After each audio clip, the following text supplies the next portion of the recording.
qaybihii dambe aan soo gaarnay su'aasha ugu dambaysa ee aan weydiinaya waxa ay tahay aadan dhawaan waxaad ka qayb gashay shir looga tashanaya shirka wada tashiga masiirka iyo ayaka talinta beelaha dega Jubbaland shirkaasi gole ayaa laga soo saaro gole ayaa lagu dhawaaqay bal waxaad inoo sharaxdaa golahaasi lagu dhawaaqay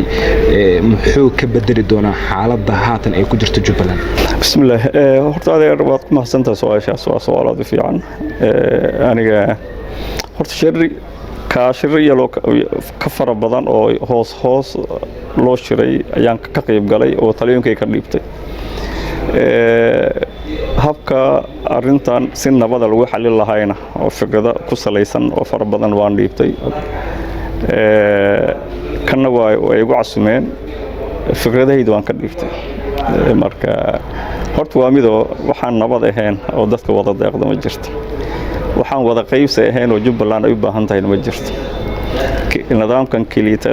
kaliitaliskana kama socon karo marka in aan ninka lagu dayanin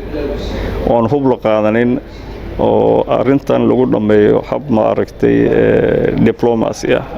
dialogue ku salaysan waa taladii waan ka dhiibtay inay muhiim tahay laakiin habka hadduu adkaado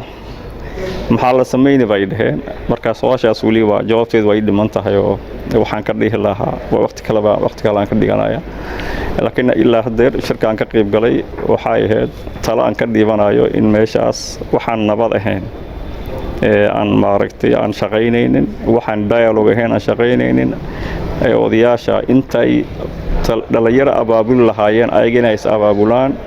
kismaayo ka degaan ay meesha maaragtay odanimo iyo maaragtay mutacallimiin iyo siyaasiyiin xagga isugu dhahan niyo mudoob ninka waxaan nama qabato ciidanka haystanagan waa haysana laakiin